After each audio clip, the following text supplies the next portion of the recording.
المؤذنون اطول الناس اعناق یوم القیامہ، رواہ مسلم، مسلم کی روایت ہے، مسلم شریف کی حدیث ہے کہ آپ صلی اللہ علیہ وسلم وہ کہتے ہیں، حضرت امیر معاویہ رضی اللہ تعالیٰ عنہ وہ فرماتے ہیں کہ میں نے رسول اللہ صلی اللہ علیہ وسلم کو یہ ارشاد فرماتے سنا کہ قیامت کے دن تمام لوگوں سے گردن ان لوگوں کی زیادہ لمبی ہوگی جو اذان دیتے ہیں، اذان دینے والے ہیں، یعنی اذان دینا اتنا عظیم کام ہے، اللہ تعالیٰ ان کو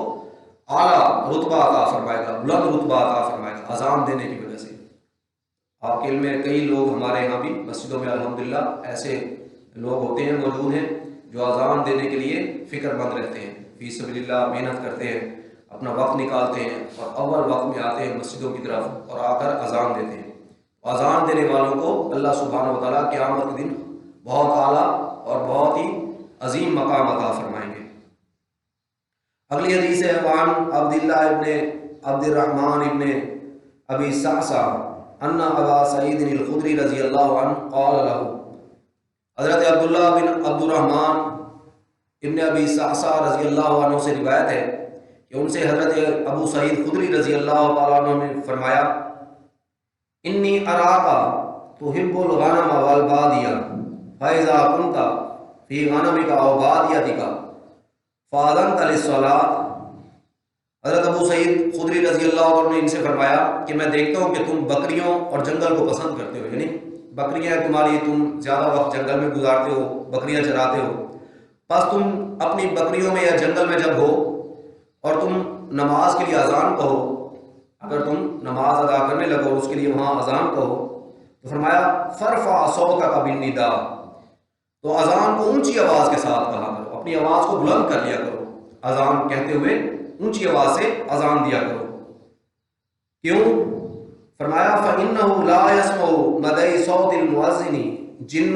ولا انس ولا شيء الا شهد له يوم القيامة،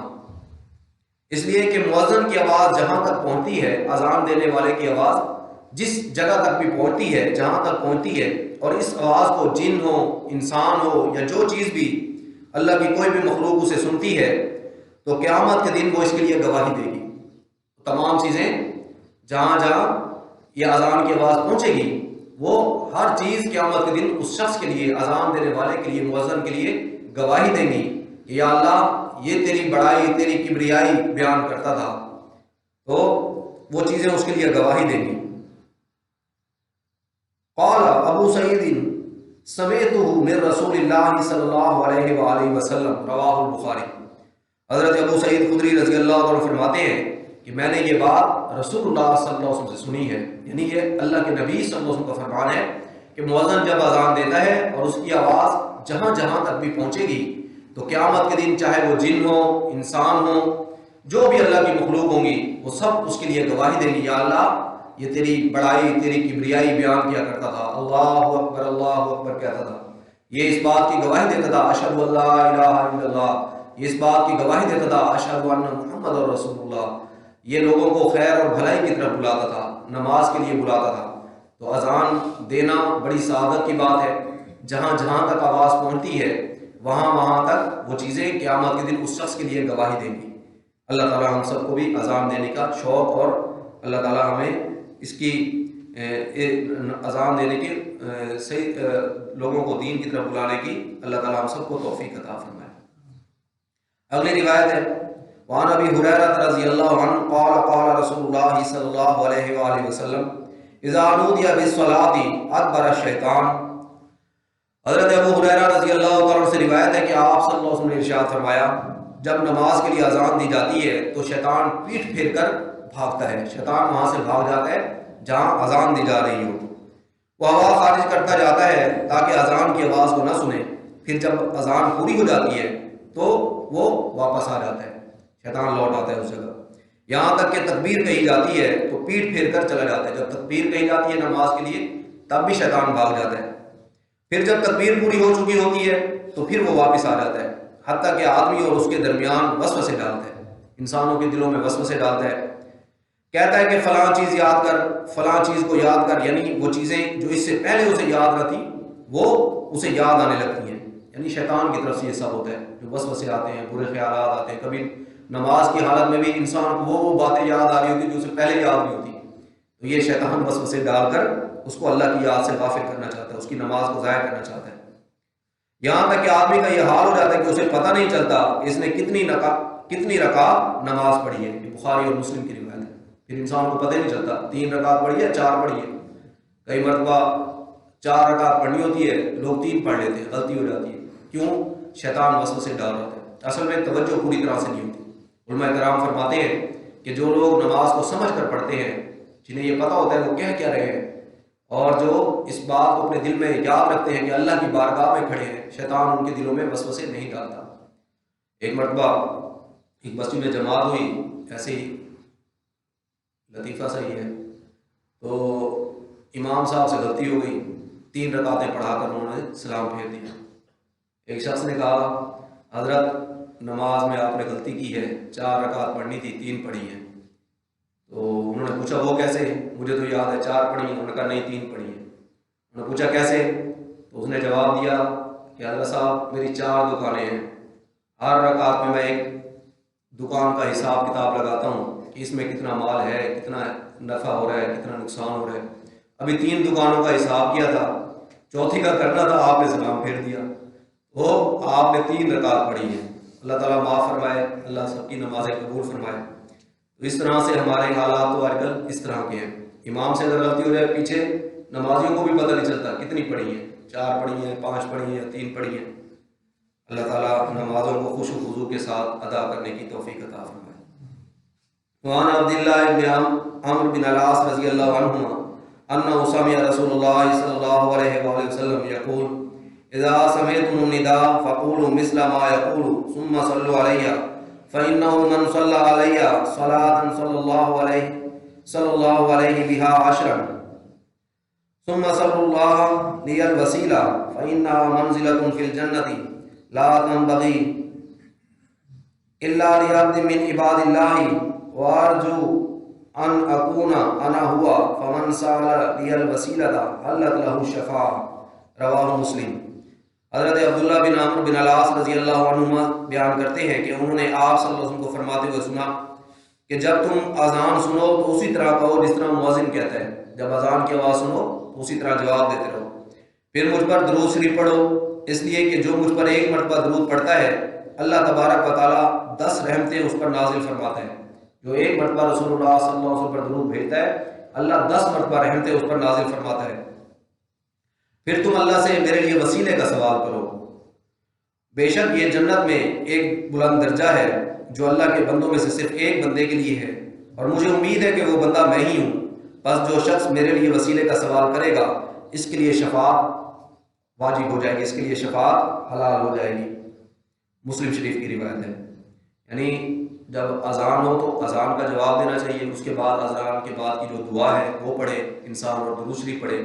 تو یہ عمل انسان کو اللہ کے نبی صلی اللہ علیہ وسلم کی شفاعت کا حقدار بنا دے گا انشاءاللہ۔ اللہ کے نبی صلی اللہ علیہ وسلم کو فرمان ہے قیامت کے دن میں اپنی امت کے کبیرہ گناہ کرنے والے لوگوں کے لیے شفاعت کروں گا جنہوں نے بڑے گناہ کیے ہوں گے، اور اللہ تبارک و تعالیٰ میری شفاعت کی وجہ سے لوگوں کے بڑے بڑے گناہوں کو معاف فرما دے گا، بخش دے گا، اور میری شفاعت کی وجہ سے بے شمار میرے امتی جنت میں جائیں گے، اللہ کی رحمت سے جنت میں چلے جائیں گے۔ اگلی روایت ہے وعن ابی سعید الخدری رضی اللہ عنہ ان رسول اللہ صلی اللہ علیہ وآلہ وسلم، حضرت ابو سعید خدری رضی اللہ تعالیٰ عنہ سے روایت ہے کہ آپ صلی اللہ علیہ وسلم نے ارشاد فرمایا قال اذا سمعتم النداء فقولوا كما يقول المؤذن متفق علیہ۔ آپ صلی اللہ علیہ وسلم نے ارشاد فرمایا جب تم اذان سنو تو اسی طرح کہو جس طرح مؤذن کہتا ہے، تو تم بھی یعنی اذان کا جواب دیا کرو، بخاری اور مسلم کی روایت ہے۔ وعن جابر رضی اللہ عنہ ان رسول اللہ صلی اللہ علیہ وآلہ وسلم قال من كان حين يسمع النداء اللهم رب هذه الدعوة التامة والصلاة القائمة